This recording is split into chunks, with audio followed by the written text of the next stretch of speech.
qui est quand même reconnu et habilité par le ministère.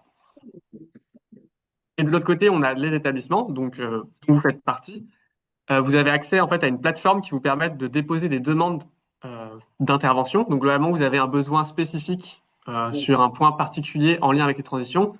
Vous, vous n'avez pas l'expertise localement, vous cherchez justement un expert. Vous pouvez déposer une demande sous n'importe quel format pour une intervention plutôt ponctuelle, mais qui peut se faire sur un temps long ou court, enfin long ou court. Globalement, ça peut se faire pas forcément en un seul bloc massé, mais ça peut très bien être une demi-journée en janvier, une demi-journée en avril, parce que vous voulez un suivi.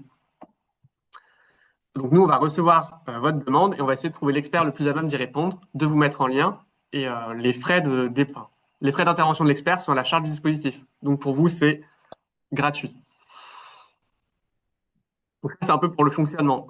Donc globalement, qui peut demander à avoir une intervention du dispositif? C'est tout personnel d'un établissement d'enseignement technique agricole. Donc c'est pour ça que c'est pas restreint juste à des équipes de direction ou à des équipes pédagogiques, enseignants, CPE.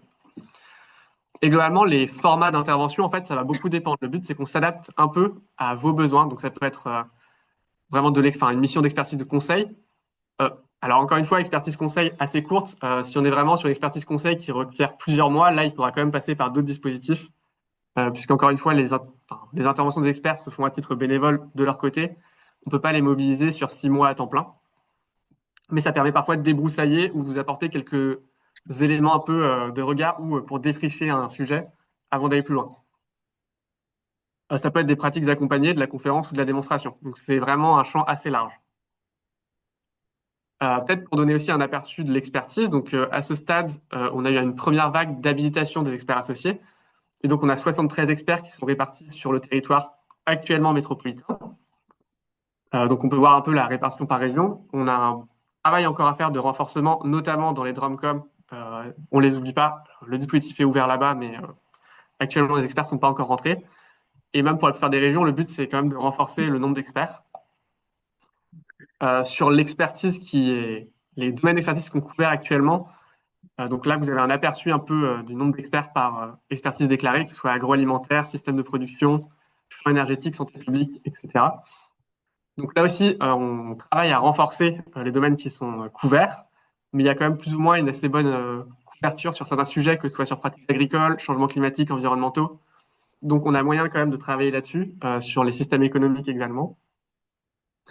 Donc voilà, ça c'est pour couvrir, montrer qu'il y a entre guillemets déjà de l'existant, donc on peut déjà déployer des experts dans certains cas. Je sais qu'il y a des demandes qui sont arrivées en lien, il me semble, avec Agir. Je suis en train de travailler justement, donc les experts ont reçu leur habilitation officielle à les apparier. Et globalement, si je donne quelques exemples qui peuvent exister d'intervention, ça peut être, pour l'instant, ce qui a été reçu, c'est un expert du développement territorial qui va faire une conférence pour faire évoluer les projets d'établissement. Ça peut être un expert des enjeux de méthanisation pour apporter un éclairage sur les dispositifs expérimentaux à mettre en place sur l'exploitation agricole. Ou alors, ça peut être un expert des filières de transformation pour échanger sur les contenus de formation d'un futur bachelor agro. Donc, en fait, là, actuellement, dans le format, c'est qu'on essaie vraiment de s'adapter à vos besoins tant que ça reste sur une intervention plutôt du domaine technique. Donc, tout ce qui va porter vraiment sur une question liée aux transitions, enfin, à un champ technique de l'agronomie. Maintenant, un peu aussi de l'entrepreneuriat et du management.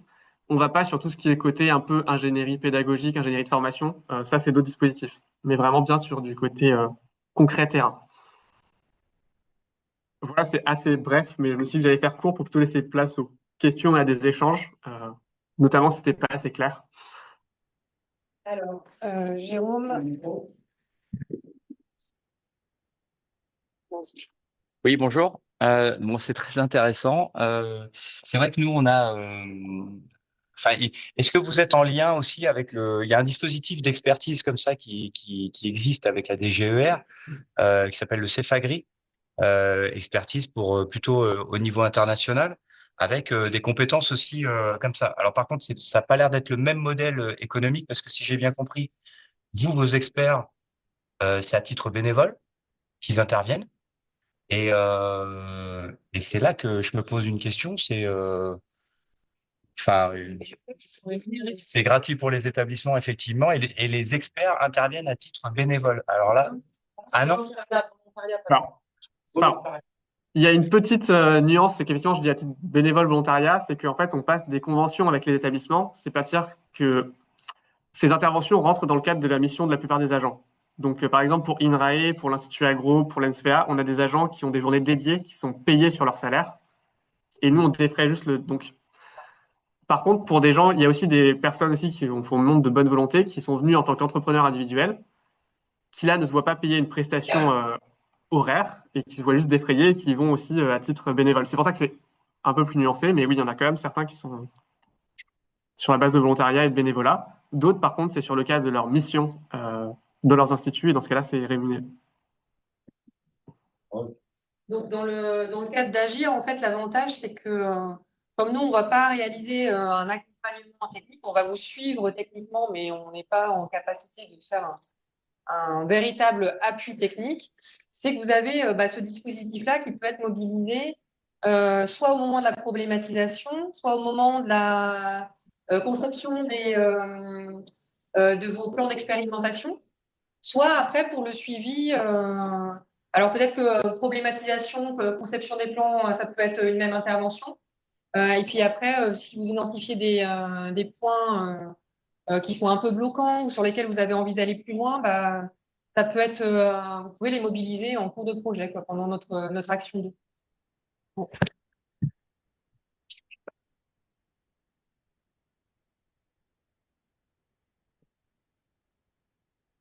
Bonjour, juste une petite question autour des experts. Comment ils sont sélectionnés en fait? Alors là, pour le moment, c'était sur la base de candidature. Donc, pour la première vague, on s'est d'abord rapproché d'instituts et d'organismes publics, notamment que ce soit INRAE, les chambres d'agriculture, les écoles agronomiques, parce que c'était aussi la voie d'entrée la plus simple pour nous via le ministère aussi. Ensuite, ils doivent donc ils doivent s'inscrire et candidater et nous fournir des preuves d'expertise. Donc là, ces preuves d'expertise, elles sont pré-examinées à l'NSFEA et ensuite revérifiées par un COPIL, comité de pilotage, donc qui est présidé par le DGER et où siègent des représentants de différentes institutions. Donc il y a des représentants de l'enseignement agricole, de l'enseignement supérieur agricole, de l'INRAE. Il y a un représentant d'interprofession, un représentant des chambres d'agriculture. Enfin, il y a différents représentants. C'est détaillé dans la note de service et du coup qui vont réexaminer les candidatures et valider ou non l'habilitation. Donc il y a quand même un processus à la base où ils doivent fournir entre guillemets, une preuve qu'ils ont vraiment une expertise et qu'ils sont pas juste là pour intervenir et juste répandre entre guillemets ce qu'ils veulent. Sachant qu'ils ont aussi un cadre déontologique, donc on sait que ça c'était une question puisqu'on fait intervenir des interprofessions, on fait intervenir. Oui. Enfin, il y a des intérêts économiques et justement là-dessus, à chaque intervention, on demande aussi de remplir des retours sur l'intervention qui nous permettent d'avoir un suivi notamment et de pouvoir contrôler plus ou moins. Enfin, on vous fait confiance aussi pour repérer parfois s'il y a des choses qui sont pas totalement, alors soit qui sont un peu biaisées, soit où on va entre guillemets obstruer une partie de la vérité. Donc ça, on va essayer d'être vigilant, on va travailler avec vous aussi pour le suivre, mais l'idée c'est qu'on travaille aussi avec tout le monde quand même sur ce point-là pour pas entre guillemets fermer la porte au monde professionnel et notamment sur tout ce qui est le côté technique où ils ont beaucoup à apporter aussi et voilà. Mais c'était en fait à peu près la même question avec du coup une question supplémentaire par rapport à ce que vous avez dit. Il y a une commission qui va se mettre en place. Vous avez déjà fait ça et du coup vous avez une idée de combien de temps il faut pour que l'entreprise, parce que dans mon cas à moi, j'ai déjà ciblé un institut qui pourrait nous aider, mais ben du coup je comprends que s'ils veulent être payés en fait, il faut que ça soit ou pas, parce qu'en fait, on a aussi des sous sur le budget pour payer un intervenant directement, mais vous voyez ce que je veux dire et à combien de jours Alors, il faut avant que vous ayez validé le fait que cet expert puisse être expert? ok. Alors, combien de jours? Pour l'instant, on a un comité de pilotage qui est trimestriel. Donc, le prochain, il se tiendra début mars. Et ensuite, je pense qu'on ira plutôt vers le mois de juin. Donc, techniquement, si là, il candidatait maintenant, début mars, il serait habilité. Maintenant, s'il candidate mi-mars, il ne sera pas habilité avant juin. Donc, il y a un peu ce décalage-là. Donc, je ne peux pas vous donner un temps exact, si ce n'est qu'on a des comités de pilotage trimestriels pour le moment. Sachant qu'après, encore une fois, c'est un dispositif donc, qui est piloté par la DGER et qui propose donc ces interventions. Ça ne n'occulte en aucune façon la possibilité de faire appel à des prestations autres. Donc, si vous voulez passer directement via l'entreprise parce qu'ils ne sont pas experts associés, c'est absolument pas problématique pour nous. pense que ce que vous aviez prévu, que c'était un suivi plus dans la durée. Et dans ce cas-là, ce ne serait pas adapté à ce dispositif-là qui est à mobiliser de façon un peu plus. Et ceci dit, Arvalis et Régis Elias, pour pas les nommer, en fait, c'est quand même potentiellement des experts associés, quoi. Oui, pour le coup, Arvalis, on est en contact. Enfin, j'essaie de rentrer en contact avec eux. On a pris contact. Ils ne sont pas encore entrés dans le dispositif, mais on est en lien. Et après, même si effectivement pour Bourges, il va être mobilisé sans doute sur le temps long, ça peut être intéressant qu'il soit quand même mobilisé, expert associé, pour des interventions plus ponctuelles. Donc, en fait, la question, c'est est-ce qu'on peut donner ton contact, Thomas, à des experts qu'on estime pertinents pour qu'ils puissent être inscrits en tant qu'experts associés? Complètement, pour le coup, ça c'est complètement possible enfin, qu'ils rentrent en contact avec moi, qu'on voit aussi si c'est. Alors peut-être que pour eux, ce sera pas pertinent parce que, enfin, je suis conscient que le modèle économique est particulier et que notamment, enfin, pour la plupart aussi des gens qui sont entrepreneurs ou conseillers, il y a ces enjeux-là. Pour autant, après, ils peuvent intervenir ponctuellement, sachant qu'un expert associé, lorsqu'on lui fait une proposition d'intervention, il peut décliner sans avoir à justifier du motif de son refus. Enfin, on sait que c'est basé sur le volontariat, on les remercie. Euh, donc voilà, ils peuvent très bien rentrer dans le dispositif expert associé et intervenir très peu parce qu'après, ils ont leur modèle économique à tenir derrière et voilà. C'est pas un engagement de leur part. C'est pas parce qu'ils sont sur la liste qu'on peut les mobiliser quand on veut et comme on veut. Alors c'est ça. Alors justement, ça c'est un détail qu'effectivement, la liste des gens qui sont experts associés, techniquement, elle n'est pas publique. Donc après, vous allez peut-être en connaître un ou deux indirectement. Mais on rend pas la liste publique parce que aussi l'objectif, c'était de pouvoir diversifier les interventions et pas qu'une personne soit toujours sollicitée, que ce soit toujours la même personne, ce qui arrive pour certains experts. Enfin, je sais qu'en région toulousaine, c'est souvent les mêmes experts qui sont sollicités et qui doivent refuser des interventions. Et là, le but, c'est que nous, on puisse chercher à chaque fois la personne qui soit à la fois adaptée et qu'on puisse aussi tourner entre les experts pour que on n'épuise pas une personne. Ouais, bonjour. Nous, on est dans notre cas, on est à La Réunion, voilà, dans les DOM. Euh, la question c'est comment on peut solliciter une expertise et est-ce que c'est possible tout de suite de solliciter une expertise pour des pour des une textualisation un petit peu plus tropicale que ce qu'on peut voir en métropole ou dans l'Hexagone. Alors, c'est possible dans l'immédiat, sachant que Ouais. du coup, là, c'est ce qu'on travaille. Le CIRAD ne sont pas rentrés, mais on essaie de faire rentrer aussi des experts du CIRAD et de INRAE plus dans les DOM pour avoir vraiment des points de vue spécifiques là-dessus. On a des gens de Montpellier qui ont un peu décoté sur les agronomies des DOM, mais voilà. Mais du coup, c'est possible de le solliciter maintenant. Alors, à voir comment ça se passe sur le délai. Soit ça se fera en visio parce qu'il y a des temps qui sont plus simples, mais comme le but c'est quand même de démocratiser le dispositif, s'il faut enfin, si l'expert est prêt et qu'il faut payer un billet d'avion, enfin, on essaie d'être toujours au plus proche des lieux où ils interviennent. Maintenant, pour l'instant, on n'a pas d'expert dans les DOM. Si une personne est OK pour se déplacer de la métropole vers les DOM exceptionnellement, on le fera. Parce que le but, c'est pas d'exclure les DOM pour l'instant. Mais qui est-ce qui Donc là, prendra en charge le billet d'avion, du coup? c'est le dispositif. Ah ouais, d'accord. Non, en fait, moi, mon intérêt, c'est de trouver des experts un peu partout pour réduire les frais de déplacement. Maintenant, si l'intervention ne peut pas se faire en visio, on va pas bloquer l'intervention sous ce motif-là. Pour le coup, c'est le dispositif, on n'a pas trouvé les bons experts localement. On assume, ce sera plus cher en termes de déplacement, mais Ok. Bah, écoute, merci beaucoup, Thomas. Si jamais il y avait d'autres questions, je vous propose de me les envoyer. Comme ça, je pourrais centraliser. Et puis, Thomas, si tu es d'accord, je te les ferai parvenir. pas de souci. Merci. Ouais. Merci beaucoup. Merci à On vous. va on va passer à la deuxième intervention. Donc, c'est Clotilde Boismarchand de Contrat de Solutions. Donc, Clotilde, je te laisse te présenter et je te laisse partager ton diapo si tu veux. Oui, ça marche. Bonjour à tous. Merci Fleur pour l'invitation. Je suis Clotilde Beaumarchand et je travaille pour l'association Contrat de Solutions depuis maintenant un peu plus de 4 ans. Je vais vous partager une petite présentation de ce qu'on fait pour que vous puissiez découvrir un peu nos ressources.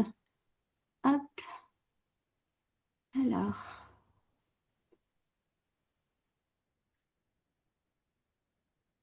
Est-ce que vous voyez mon écran?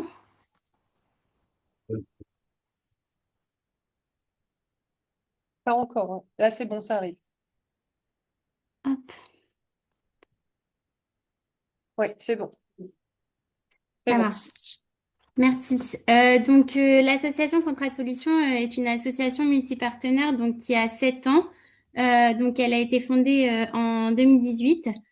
Donc, avec l'objectif en fait de répondre notamment aux attentes sociétales sur la réduction des produits phytopharmaceutiques et l'enjeu de préservation des pollinisateurs et plus globalement la biodiversité.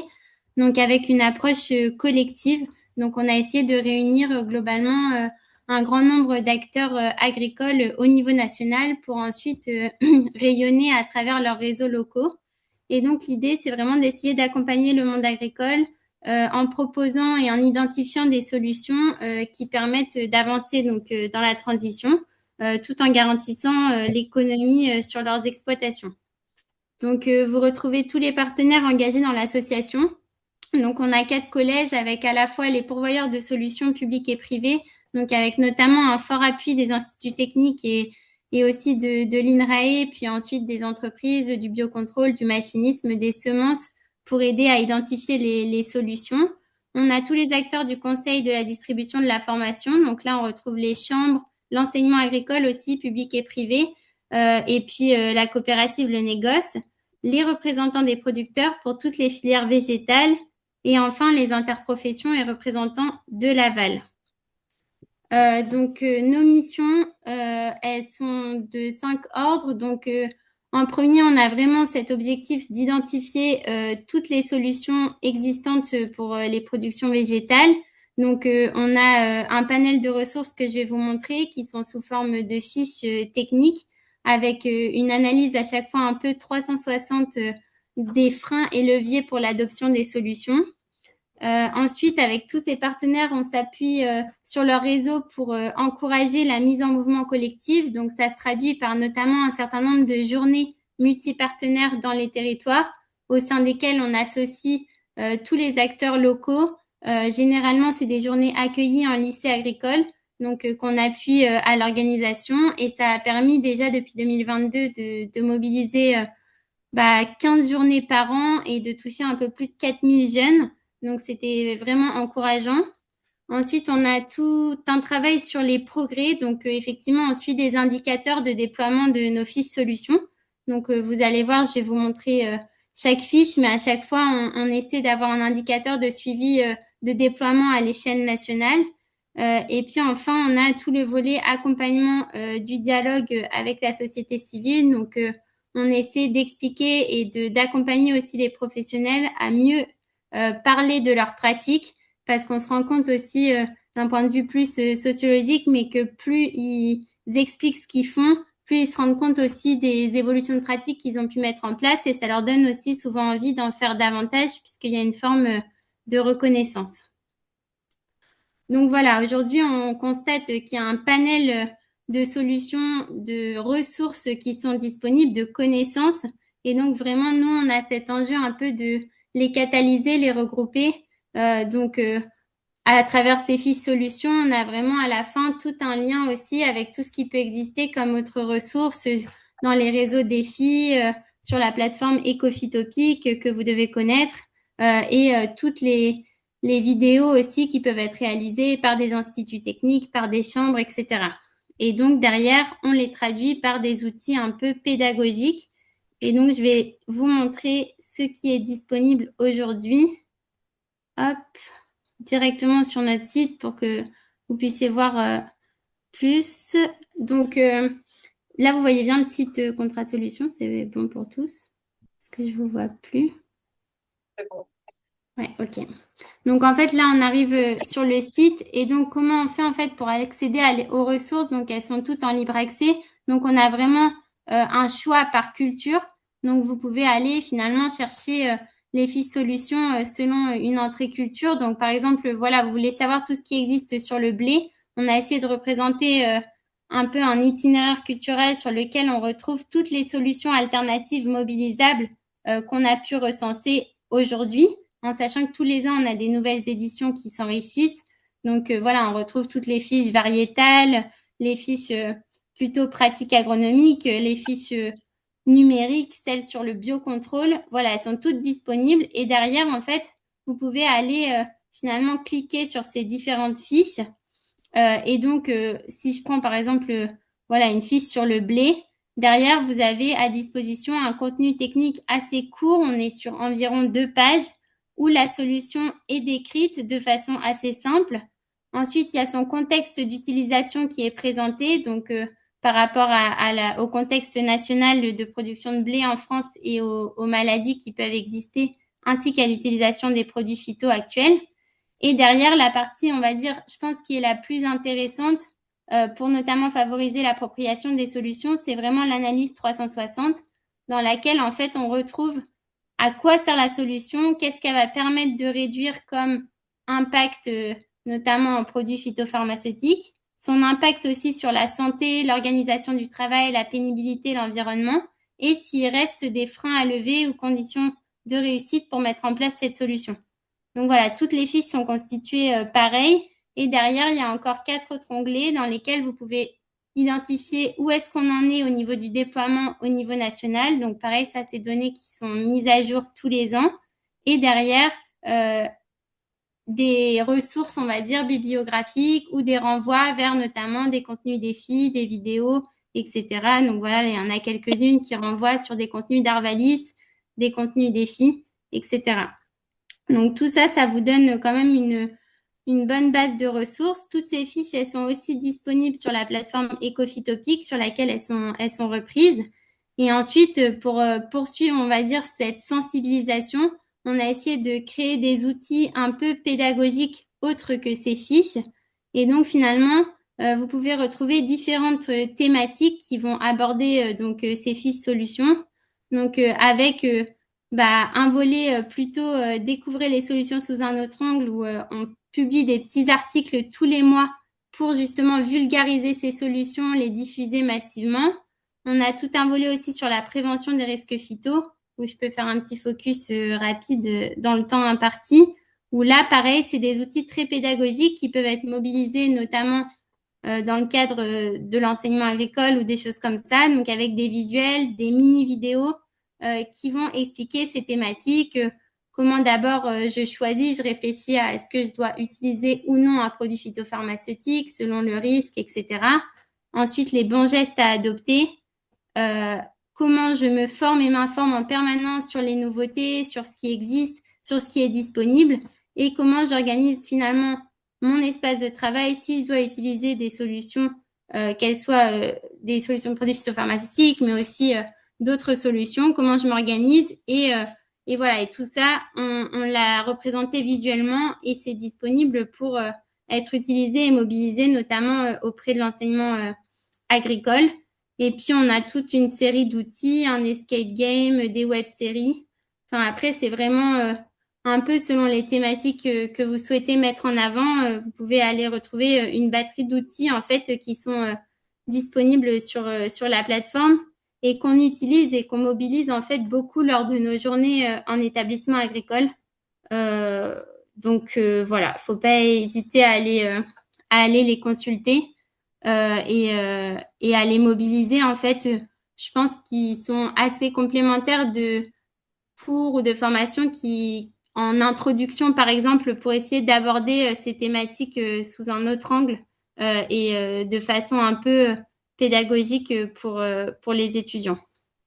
Donc voilà à peu près ce que je peux vous présenter très rapidement. Et en fait, je vous laisserai le diapo où j'ai remis en détail en fait tous les contenus dont on dispose, mais sur une façon vraiment diapo où ça vous redonne tout le détail de ce qui existe et comment vous pouvez y accéder facilement. Parce que voilà, c'est pas forcément intuitif en allant directement sur le site. Donc voilà, et je pense que ce sera bien complété par la présentation qui suit, qui va présenter aussi toutes les ressources, défis, etc. J'ai essayé de faire rapide. Merci beaucoup, Clotilde. Est-ce qu'il y a des questions pour toi, ma sœur? Non, il n'y a pas de questions sur... Tout était clair? Ouais, ok. Très intéressant. Je véhicule les commentaires de la salle. Mais Attends. une remarque, c'est vrai que nous, sur tous les, c'est vrai que les contenus, donc c'est juste une remarque, hein, c'est vrai que sur les contenus, il y a beaucoup de contenus, il y a beaucoup de choses et des fois, on ne sait pas trop comment les transformer pour les vulgariser. Et c'est vrai que, bon, nous, à La Réunion, on a des associations aussi qui font ce travail-là, hein. On a alors pour la petite enfance, niveau lycée, niveau collège, on a des petits débrouillards aussi qui arrivent à faire des jeux à rendre le contenu euh, plus, plus enviable. Enfin, en tout cas, un truc vraiment où on apprend vite et on est sensibilisé à la problématique et voilà.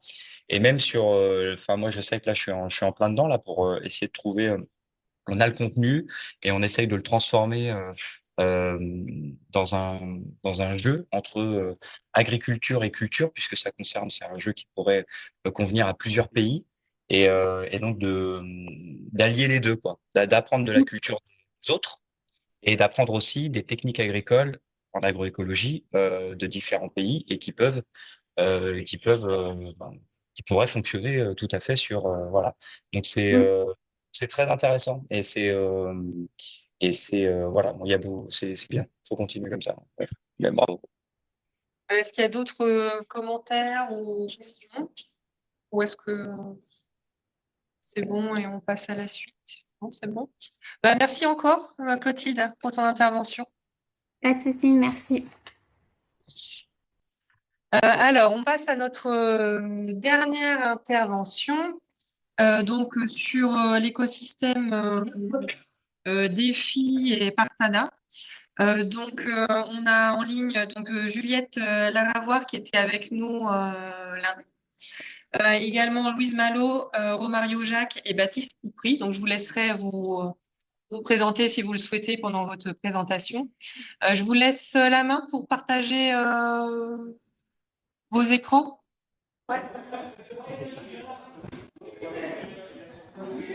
Eh bien, déjà, bonjour à tous. Je suis Louise Malo. Enfin, je vais vous présenter, mais c'est comme si j'ai les têtes. Moi, je suis Juliette, donc je suis venue lundi après-midi au séminaire et je fais partie de la cellule d'animation nationale du réseau DEFI. Moi, je suis Romario Jacques, je travaille à l'ACTA. Également, je fais partie de la cellule d'animation nationale du réseau DEFI. Et avec Louise Malo, nous sommes chargés de l'organisation de défis extrêmes. Alors, il faudra bien vous rapprocher du micro parce qu'il y a le son qui est un petit peu brouillé de votre côté. Et parler peut-être pas trop vite pour qu'on comprenne bien. D'accord. Et si on parle plus fort, est-ce que ça fonctionne aussi? Ouais, c'est bon, ça marche aussi. Ouais. Ok, ça marche. Parce que le micro. Oui. Et du coup, Baptiste, je ne sais pas si tu veux te présenter rapidement ou. Si, je peux me présenter. Donc, bonjour à tous. Je suis Baptiste Coupery. Je suis chargé de mission Parsada. Et donc, je suis aussi salarié de l'ACTA. Et donc, j'ai la charge de l'animation nationale du dispositif Parsada. Merci Baptiste. Et du coup, l'idée de ce matin, en fait, c'est de vous présenter rapidement, comme tu l'as d'ailleurs souligné, Fleur, l'écosystème numérique des connaissances TIC et agroécologiques. Enfin, c'est de vous présenter le panorama de cet écosystème. Donc, nous pilotons au niveau de l'ACTA, en fait, plusieurs outils dans le but de partager les connaissances sur l'agroécologie, sur la protection intégrée des cultures aussi. Donc, ce ne sont évidemment pas les seuls outils. Donc, il en existe d'autres. Mais l'idée, en fait, c'est de vous présenter, je disais, cet écosystème qui est piloté par l'ACTA, qui coexiste, mais se distingue, en fait, par les formats des ressources qu'il propose, par l'organisation même de ces ressources et aussi par les contenus des ressources. Mais en fait, ce sont des outils, en fait, ils sont certes différents, mais ils restent complémentaires. Ils placent les utilisateurs au centre des réflexions, en fait, parce que ce sont les utilisateurs qui les enrichissent. Et en fonction des outils, il va y avoir plus ou moins un accompagnement qui sera fait auprès des utilisateurs pour produire ces ressources. Donc, par exemple, je le disais, Excuse-moi, pardon? est-ce que c'est possible de mettre la diapo en plein écran? Et de toute Ah façon, ouais. dans le diapo final, donc là, c'est petit, mais si c'est possible de l'agrandir un petit peu. Ouais, super, merci beaucoup. C'est bon, ouais. Et du coup, je disais que les formats, ils sont différents, les contenus sont différents aussi. Par exemple, sur la plateforme R&D Agri que nous pilotons au sein de l'ACTA, on va avoir des ressources en fait qui seront rédigées sous format long. Enfin, ce sont par exemple cet outil il est principalement dédié à l'archivage des productions brutes issues des cases d'art. Donc, il s'agit de ressources peu travaillées et enfin, des formats bruts. Alors que sur GECO et Ecophytopic ou Ecophytopic Défi, on va avoir des ressources plutôt travaillées, retravaillées. Et donc, les contributeurs ils sont accompagnés pour produire ces ressources. Donc, il va y avoir différents liens aussi qui sont faits entre les différents outils. Et on peut enchaîner sur Ecophytopic, par exemple, en fait, qui est l'outil qui est dédié à la PIC, à la protection intégrée des cultures. Et donc voilà, enfin, je ne sais pas si du coup on peut passer sur Ecophytopic, comme ça on vous montre à quoi ça ressemble. Donc, comme vous pouvez le remarquer, en fait, il y a plusieurs types de documents qui sont produits, plusieurs types de ressources. On va avoir des ressources en fait sur la PIC, on va avoir une base documentaire, un espace dédié au biocontrôle et aussi en fait d'autres types d'outils. Donc mes collègues ils vont vous présenter un peu plus en détail la plateforme, comment on accède aux différents types de ressources, que ce soit pour le réseau Défi XP ou pour le réseau Défi Ferme ou également pour le Parsada. Baptiste, tu veux prendre la main pour présenter comment accéder aux ressources Parsada? Oui, je vais partager mon écran. Et me retrouver également sur Ecophytopic. Alors, est-ce que vous voyez bien mon écran? Oui. Super. Donc, je vais introduire un petit peu le Parsada. Je sais qu'Antoine en a parlé un petit peu en introduction, mais le Parsada, c'est l'un des plus grands plans de recherche et innovation lancés sur la protection intégrée des cultures. Aujourd'hui, on compte à peu près 172 millions d'euros engagés par le ministère de l'Agriculture sur des projets de recherche. C'est un appel à projet qui est toujours en cours, donc le nombre de projets est encore amené à augmenter.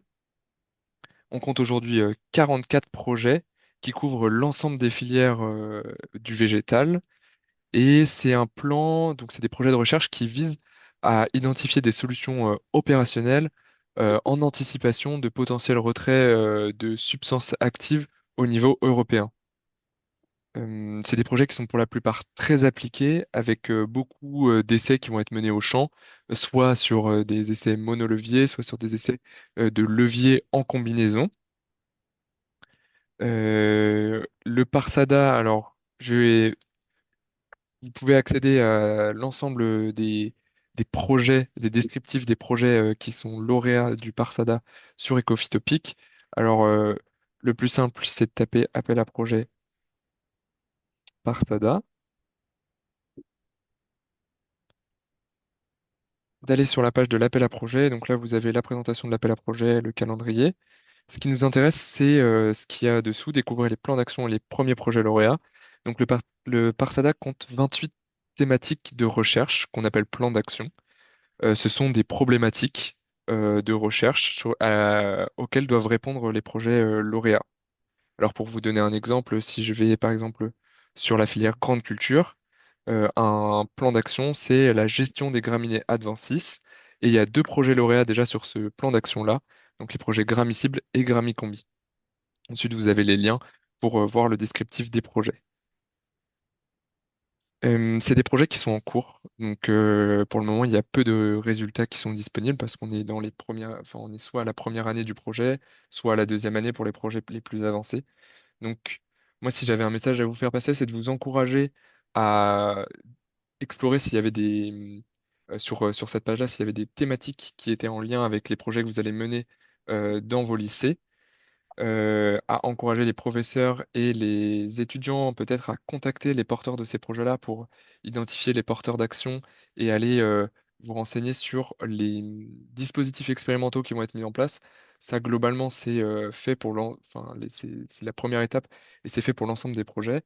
Et ça peut être intéressant aussi parce qu'il y a beaucoup de leviers, de combinaisons de leviers originales qui vont être mises en place dans le cadre de ces projets. Donc ça peut être des sources d'inspiration pour la conception des expérimentations qui vont être faites. Voilà, je vous remercie, puis je passe la main à mes collègues pour présenter la suite des ressources.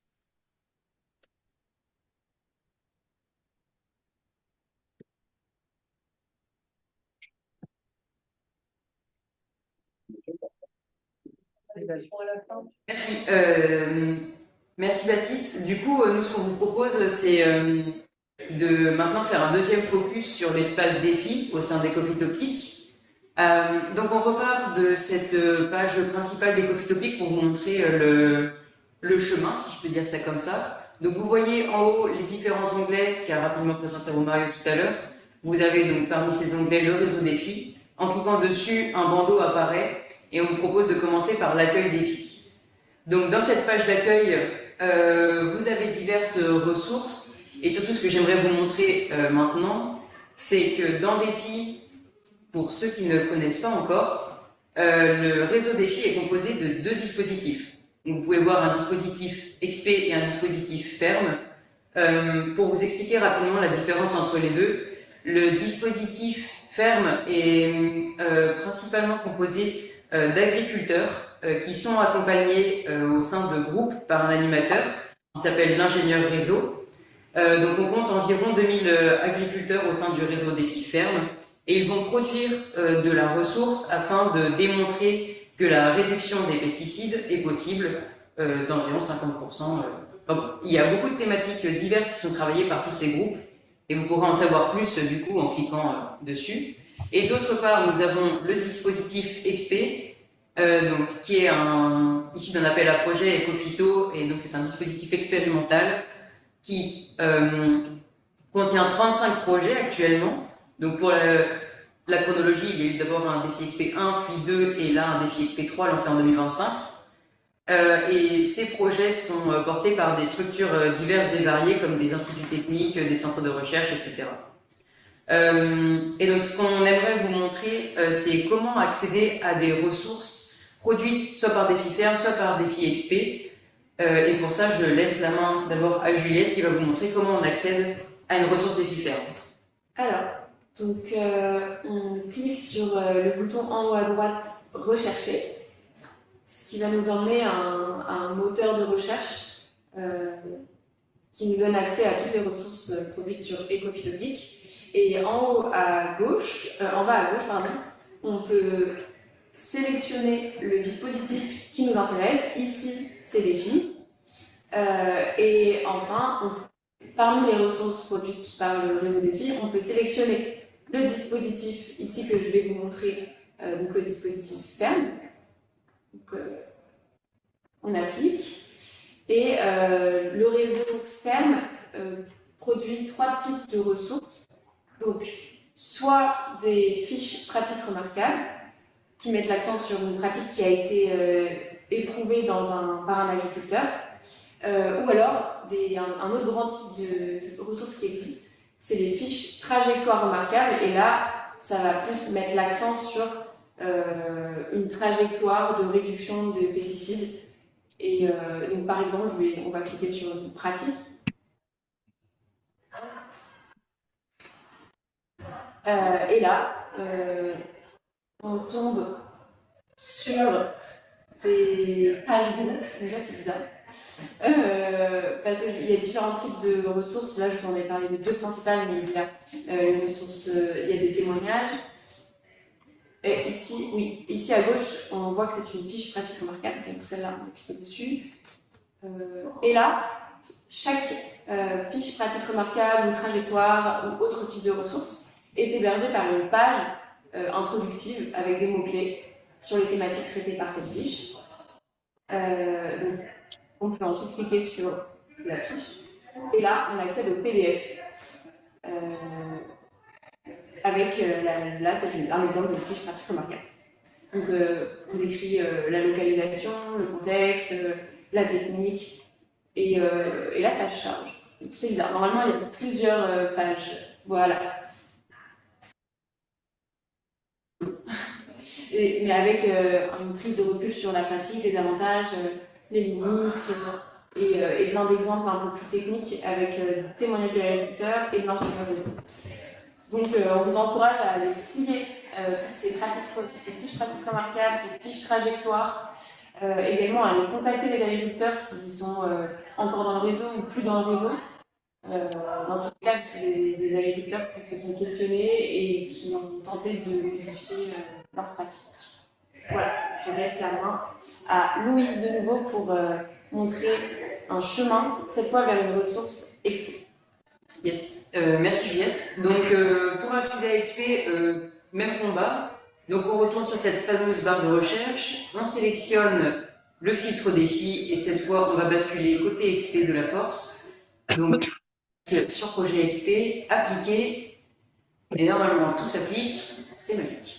Ce qu'on peut faire aussi, si jamais ça vous intéresse, on peut sélectionner par filière. Et donc ce que je vous propose, c'est que pour l'exemple, on va sélectionner les grandes cultures. Donc j'applique à nouveau ce filtre. Et alors, petit point d'abord, les ressources défi XP sont rangées en 3 catégories. On va avoir ce qu'on appelle les pages projet, les pages sites et les pages système, que je vais un petit peu mieux vous décrire juste après. Donc là, vous voyez apparaître des pages projet, puisque c'est écrit projet. Et on va prendre pour exemple la page AgroSem. On est dans un moment sur la page site, mais on va aller tout de suite sur la page projet. Donc, ces pages projet, elles vous présentent donc déjà le titre du projet, avec une petite carte d'identité qui détaille l'acronyme du titre, qui vous donne le nombre de sites expérimentaux, etc., qui résume le projet, présente ses enjeux et ses objectifs principaux, et détaille un petit peu les stratégies testées au sein des différents systèmes de culture. Ensuite, vous avez le contact de la personne qui porte le projet. Ça peut être pratique si jamais vous souhaitez avoir des informations supplémentaires par rapport à ce que vous trouvez sur les fiches. Comme je vous le disais, il y a une organisation en page projet, site, système, parce qu'un projet peut contenir plusieurs sites. Par exemple, ici, vous voyez que le projet AgroSem contient 3 sites, Brin, Castelnaudary et Condom. Et au sein d'un site, il peut y avoir plusieurs systèmes. En l'occurrence, il n'y en a qu'un, c'est facile.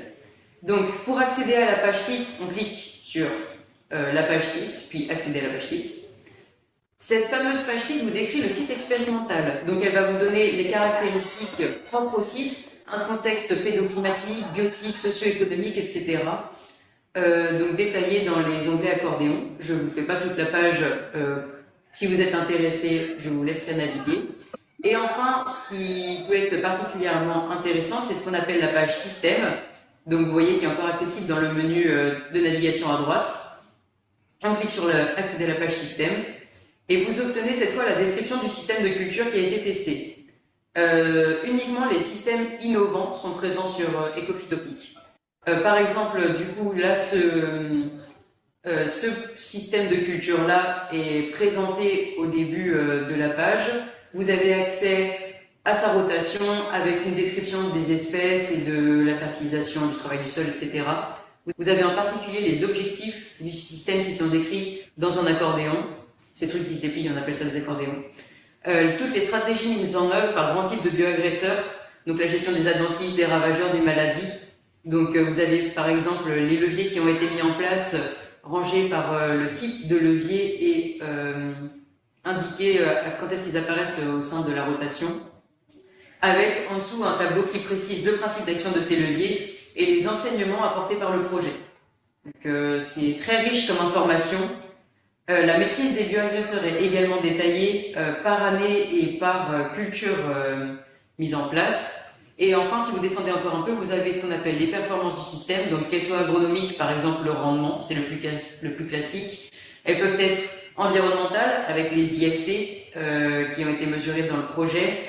Elles peuvent être diverses et variées, donc par exemple on a la consommation de carburant, l'irrigation, puis économique et sociale avec les temps de travail, les charges directes, parfois il y a le chiffre d'affaires, etc.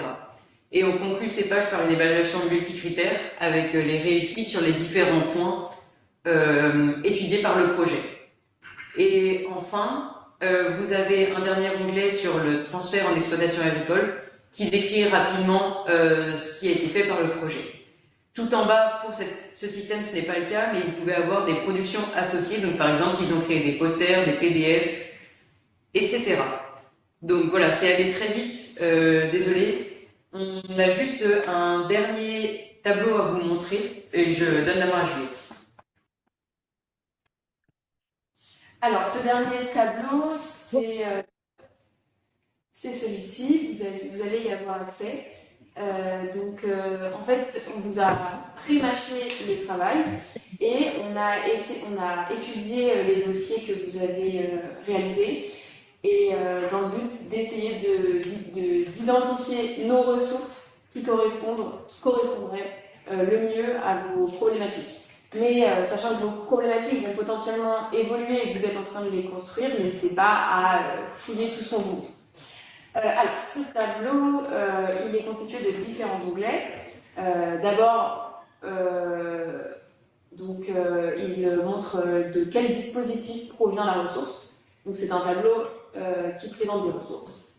Et je vais vous montrer tout de suite la fin du tableau parce que c'est ce qui vous intéresse.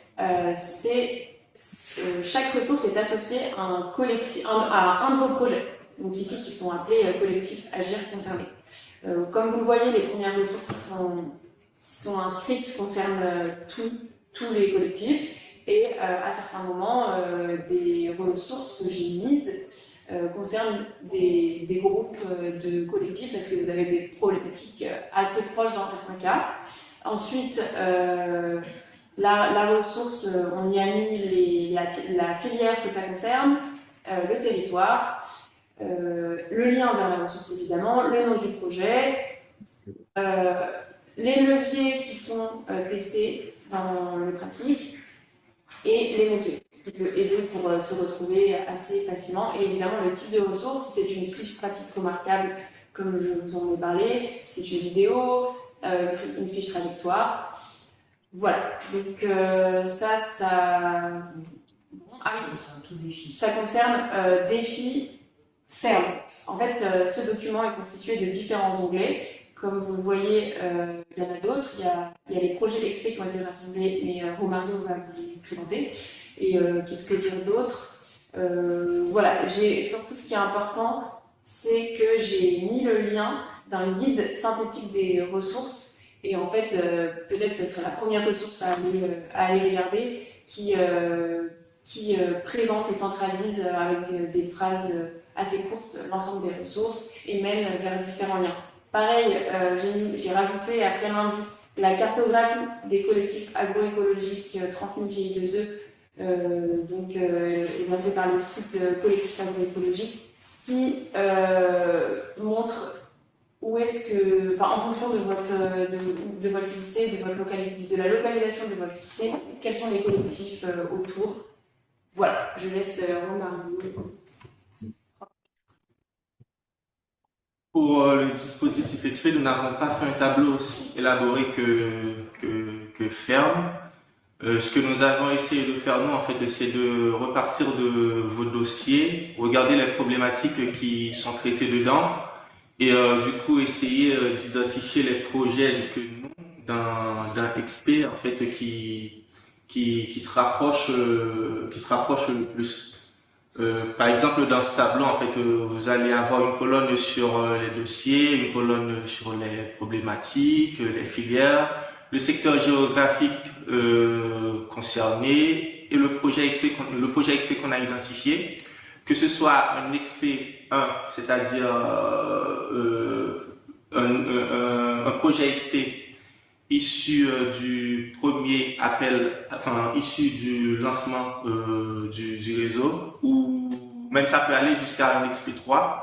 Pour le coup, il n'y a pas encore de résultats sur les XP3 parce que comme vient de le préciser Louise, les projets ils ont été lancés il y a pas longtemps. Enfin, ça fait environ un an que les XP3 ils ont été lancés. Mais par contre, pour les XP2 et les XP1, vous allez pouvoir avoir des résultats. Et donc, il y a aussi des liens en fait qui renvoient vers les différentes ressources qu'on a identifiées et les contacts des personnes que vous pouvez solliciter si jamais en fait ça vous intéresse vous avez des questions sur les ressources qui ont été produites. Et donc, vous pouvez soit contacter les porteurs de projets ou nous-mêmes, l'équipe XP, et comme ça, on peut vous mettre en lien avec eux. Je pense que c'est tout. J'ai regardé le chronomètre et je pense on a un peu dépassé, mais vous nous excusez, il y a beaucoup de choses à présenter. Merci beaucoup. Peut-être juste une précision sur ce tableau. En fait, ça répond vraiment à une demande de la DGER de pouvoir croiser les ressources qui sont à votre disposition et puis ce que vous allez faire dans Agir. Toujours ça dans le souci de ne pas refaire un truc qui a déjà été réalisé, pour lequel il y aurait déjà des ressources qui auraient été capitalisées. Donc c'est pour ça qu'on a voulu mettre en place un truc un peu commun. Alors ça va pas être parfait parce qu'effectivement, les problématiques, elles vont évoluer. Mais c'est déjà voilà, une première étape. Et merci beaucoup à vous, à des filles fermes et XP, d'avoir alimenté ce tableau aussi. Parce que je pense que ça va, enfin, j'espère que ça va. Oui, du coup, on l'aura. Oui, je vais vous le partager. Ouais, ouais.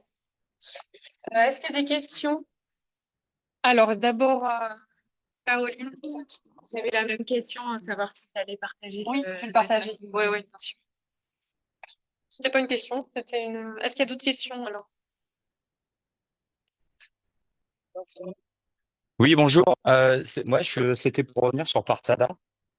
Euh, C'était juste pour partager une petite expérience qu'on a eue, nous, à La Réunion, et que je trouve dommage un petit peu. Euh, c'est que les projets Parsada qui ont été, alors sur la première vague, hein, donc spécifique aux instituts techniques, quand je sais que ça s'est ouvert, et du coup, même nous, établissements EPFPAR, on peut aussi déposer des projets. Mais c'est vrai que ce que j'ai trouvé dommage sur cette première vague, c'est que dans le cahier des charges, on n'a pas été inclus euh, d'office, en fait, comme partenaire à être mobilisé. Alors, ouais. Et du coup, c'est vrai que sur ces projets-là, alors là, nous, il y a deux gros projets hein, qui se sont mis en place. Bon, bah, on a été un peu, on n'était même pas au courant, en fait, hein, tout simplement. On n'était même pas au courant, donc du coup, bah, on est dedans, mais non conventionné, c'est on est dedans comme un partenariat un petit peu lambda. Et bah, du coup, c'est des projets qu'on va voir de loin, forcément, et que les élèves vont voir de loin, que les formateurs et les professeurs vont voir de loin, sans être vraiment impliqués. Moi, ce que je veux juste dire, c'est que les projets, s'ils sont pas dans nos établissements, si on n'est vraiment pas dedans, on les voit de loin et du coup, il y a très peu d'impact au niveau de l'éducation agricole. Là, nous, on a un projet par Sadal avec le CIRAD, donc ils sont venus nous voir, parce que souvent c'est comme ça, hein, ils sont venus nous voir, ils nous ont dit, bah écoutez, là, à la deuxième relecture ou à la troisième relecture, on nous a dit, donc le comité de sélection, nous a dit que il fallait qu'il y ait un établissement d'enseignement agricole. Donc, et ils ont pensé à nous. C'est-à-dire que le comité de sélection a dit, bah, écoutez, là, vu votre thématique, allez voir cet établissement-là et proposez-leur. Donc nous, nous, on accueille ça positivement, effectivement. Nous, on est toujours d'accord pour participer à des projets, il n'y a aucun problème. Donc là, on est dedans et enfin, en tout cas, on s'est mis dedans. Et je trouve que c'est une bonne manière, en tout cas, voilà, de nous intégrer. Voilà. Donc, voilà. Donc, c'est quelque chose que j'ai relevé aussi au niveau du ministère, mais c'est vrai que je voulais aussi le partager là avec les collègues. C'est important de pas qu'on soit qu'on soit dedans, en fait, parce que Ouais. sinon, on ne voit pas ces projets. Alors c'est vrai, je vais faire rapide parce qu'on n'a plus vraiment beaucoup de temps, mais il y a du coup 1 an et demi là, quand on a eu connaissance de ce dispositif-là, avec Christian Pelletier, on a pris notre petit bâton de pèlerin et on a été frapper à la porte de tous les instituts techniques. Ouais. Et donc on avait mis en avant le fait qu'il fallait que l'enseignement agricole ne soit pas rattaché au dernier moment, comme c'est fait sur des projets. Et donc, on a eu des retours positifs techniques. Enfin, globalement, ils étaient plutôt d'accord, mais c'est pas concrétisé. Je sais pas si tu as envie de dire un mot là-dessus. Je peux peut-être apporter deux petites réponses, peut-être sur dire que, enfin, que l'ensemble des acteurs du monde agricole étaient invités à participer au projet dès la première vague. Il y a sûrement eu des malentendus. C'était pour ça que nous, au sein du conseil scientifique, on a remarqué qu'il y avait souvent trop peu d'implication d'acteurs du développement. Et c'est ce qu'on a voulu préciser dans le deuxième appel à projet. On l'a vraiment mieux précisé pour essayer que enfin, ce soit plus le cas, qu'il y ait plus d'intégration, notamment d'établissements d'enseignement. Euh, Effectivement, quand on n'est pas impliqué de manière financière dans un projet, on s'en sent un peu loin, ça je veux bien le comprendre, mais je vous invite quand même à aller prendre contact avec les porteurs de ces projets, et en particulier des actions ou des expérimentations de ces projets pour suivre les résultats, participer aux démonstrations, peut-être aller en visite sur des parcelles avec des élèves. Voilà, c'est sûr que c'est dommage qu'il y ait cette intégration, comme Fleur l'a dit, qu'elle soit faite trop tardivement dans la construction des projets. On a essayé de l'inscrire un peu mieux dans l'appel à manifestation d'intérêt de 2025. Mais en tout cas, enfin, au sein du conseil scientifique, on attend bien d'avoir dans chaque projet un ou plusieurs établissements d'enseignement partenaires. Ok, merci beaucoup, Baptiste, pour ces précisions. Je suis désolée, je ne vais pas prendre de questions. Si jamais vous avez des questions sur ces ressources, je vous invite à me les envoyer et puis je les relayerai aux collègues des cellules d'animation des filles. Donc encore une fois, merci vraiment beaucoup à tous d'avoir pris le temps de sélectionner, d'avoir fait ces interventions. Et puis, voilà, on sait qu'on reste en contact pour le suivi du projet et l'identification de ressources futures et puis aussi toute la valorisation de vos ressources, les ressources que vous allez produire au cours du projet. Merci beaucoup. Merci. Merci Et beaucoup. Fleur, n'hésite pas à donner nos contacts aussi si besoin. Ok, très bien. Carrément. Bonne journée, merci.